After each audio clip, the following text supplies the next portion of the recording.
இலக்கியத்துறை. இலக்கியத்துறையில் சாதனையாளர் விருதை பெறவிருப்பவர் எழுதுகோல் விழுதாக சிந்தனை சிறகோடு அன்பினில் தேன் சிந்தும் கவிஞர். பழுதிலா மானுடம் புவி மீது மலரவே புதினங்களை படைத்தளிக்கும் புனிதன். சோலை இளந்தென்றலும் எரிமலை சிதறலும் வரிகளில் நெய்திடும் கலைஞன். மௌனத்தின் ராகமதை மையூற்றி அரங்கேற்றும் படைப்புலகின் நிரந்தர இளைஞன். யார் இந்த சாதனை தமிழர்? அவரை பற்றிய காணொளி உங்களுக்காக.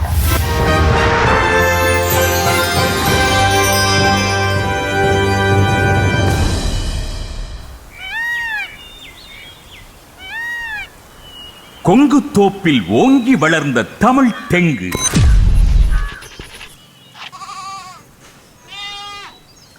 பன்மொழிகளில் உலகம் சுற்றும் இலக்கிய கங்கு, மரித்த பின் உயிர்த்து ஒலிக்கும் எழுத்துச் சங்கு. இலக்கியம் திருமிகு பெருமாள் முருகன். இலக்கியம் என்ற கட்டற்ற பெருவெளியில் தனது பேனாவை ஊன்றிக்கொண்டு பெருநடை போட்டுக் கொண்டிருப்பவர் பெருமாள் முருகன்.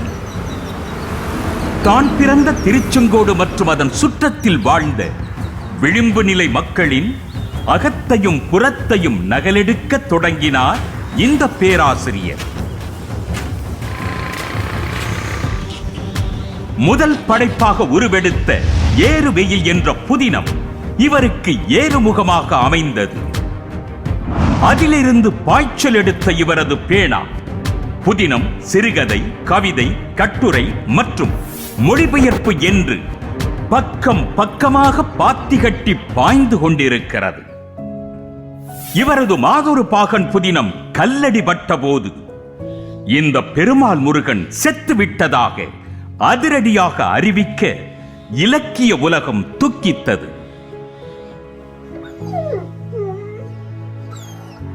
சர்ச்சை நீதிமன்றம் வரை செல்ல கருத்து சுதந்திரத்தை நீதிபதி கைகாட்டி உயிர்த்தெழுங்கள் என்று சுத்தியலை தட்டியதும் பெருமாள் முருகனின் பேனா புதுநடை போடத் தொடங்கியது. இன்று அலமாரிகள் கொள்ளாமல் அறையை அலங்கரிக்கும் இவரது படைப்புகள் பல ஆங்கிலத்தில் மொழியாக்கம் பெற்று உலகம் சுற்றுகின்றன. இவரது பூக்குழி புதினம் புக்கர் விருதுக்கு பரிந்துரைக்கப்பட்ட முதல் புதினம் என்ற பன்னாட்டு பெருமையை பெற்றது. மாதொரு பாகன் மொழிபெயர்ப்புக்கான சாகித்ய அகாடமி விருதை பெற்று சாதித்தது. வட்டார வழக்காறுகளை சிறுக சிறுக சேகரித்து தொகுத்த இவரது கொங்கு நாட்டு சொல்லகராதி கொங்கு நாட்டின் சங்க பலகையாக காட்சி தருகிறது. தனது தசையோடும் குருதியோடும் இரண்டர பிசைந்து கிடக்கும் கொங்கு மண்டலத்தின் புவிசார் அசைவுகளை 2 தசாப்தங்களை தாண்டி அசை போட்டுக் கொண்டிருக்கும் திருமிகு பெருமாள் முருகனுக்கு இலக்கியத்திற்கான தமிழன் விருது வழங்குவதில் பெருமிதம் கொள்கிறது நமது புதிய தலைமுறை.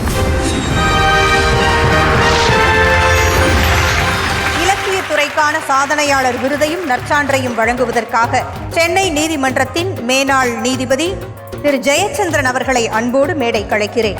இவர் மனித உரிமைகள் ஆணையத்தின் முன்னாள் தலைவரும் கூட. அடுத்ததாக மாநில கல்லூரியின் முதல்வர் பேராசிரியர் கல்யாணராமன் அவர்களையும் மேடை கழைக்கிறேன்.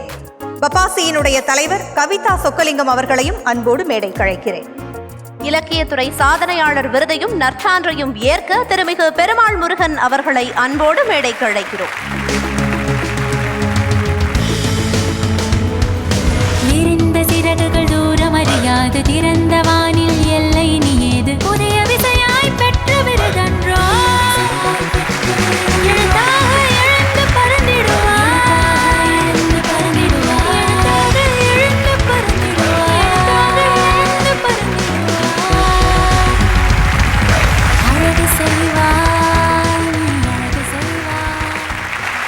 படைப்பாளர்களுக்கு ஒரு அற்புத திறமை இருக்கு. கூடு விட்டு கூடு பாயக்கூடிய திறமை. மனிதர்களுடைய கதாபாத்திரங்கள்ல கூடு பாஞ்சு பார்த்திருக்கோம். ஆனால் உங்களுடைய பூனாட்சி என்கின்ற கதையை பார்க்கும் பொழுது ஒரு வெள்ளாட்டினுடைய உணர்வு, ஒரு வெள்ளாட்டிற்கு இடையே இருக்கக்கூடிய காதல், ஒரு வெள்ளாட்டினுடைய சோகம் எப்படி உங்களால முடிந்தது? அனைவருக்கும் வணக்கம். நீங்கள் சொன்ன மாதிரி படைப்புங்கிறது கூடு விட்டு கூடு பாய்வது தான். எல்லா உயிரினங்களுக்கும் ஒரே வகையான உணர்ச்சிகள் தான் இருக்கும்.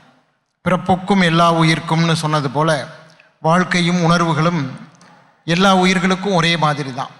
அதுபோல் ஆடு வளர்ப்பவர்கள் ஆட்டினுடைய உணர்வை அறிவார்கள், பன்றி வளர்ப்பவர்கள் பன்றியின் உணர்வை அறிவார்கள்.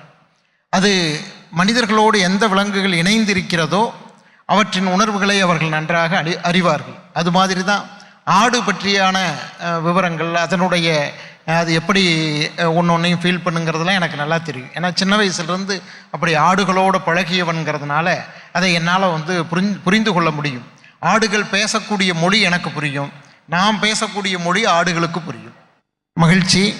புதிய தலைமுறை வழங்கும் இந்த தமிழன் விருதை பெறுவதுங்கிறது மிக்க மகிழ்ச்சியாக இருக்கிறது. என்னுடைய மாதொருபாகன் நாவலுக்கு பிரச்சனைகள் ஏற்பட்ட காலகட்டத்தில் புதிய தலைமுறை அது தொடர்பான விவாதங்களை நடத்தியது, அது தொடர்பான செய்திகளை தொடர்ந்து வெளியிட்டது.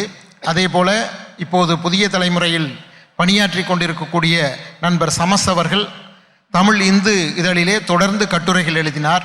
இப்படி எனக்கு பத்திரிகைகளும் ஊடகங்களும் அந்த சமயத்தில் மிகப்பெரிய ஆதரவை காட்டின. அதன் மூலமாகத்தான் நான் இன்றைக்கு இங்கே நிற்க முடிகிறது. ஆகவே நான் இந்த விருதை, புதிய தலைமுறை வழங்கும் இந்த விருதை கருத்துரிமையால் பாதிக்கப்பட்ட பத்திரிகையாளர்கள், ஊடகவியலாளர்கள், எழுத்தாளர்கள், கலைஞர்களுக்கு சமர்ப்பிக்க விரும்புகிறேன். புதிய தலைமுறைக்கு நன்றி. மாதொருபாகன் சர்ச்சை வந்த பொழுது நான் செத்து விட்டதாக அறிவிக்க கூட தயாராக இருந்தீங்க. எப்படி மீண்டு வந்தீங்க? எது உங்களுக்கு உத்வேகமாக இருந்தது? அது நீதிபதி அவர்கள் இருக்கிறாங்க, நீதிமன்றம் தான் என்னை உயிர்ப்பித்து கொண்டு வந்தது.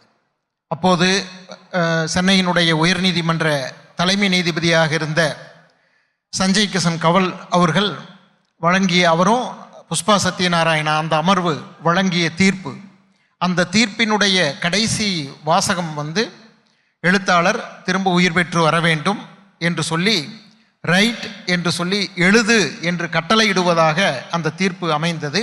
நீதிமன்றத்தினுடைய அந்த ஆணைக்கு அதற்கு மரியாதை கொடுக்க வேண்டும், அதுதான் கடைசி புகலிடமாக இருக்கிறது என்ற அடிப்படையில் திரும்ப நான் எழுதுவதற்கு ஒரு நீதிபதி என்ற முறையில் அவருக்கு இந்த விருதை நான் வழங்குவதில் மிகுந்த மகிழ்ச்சி அடைகிறேன்.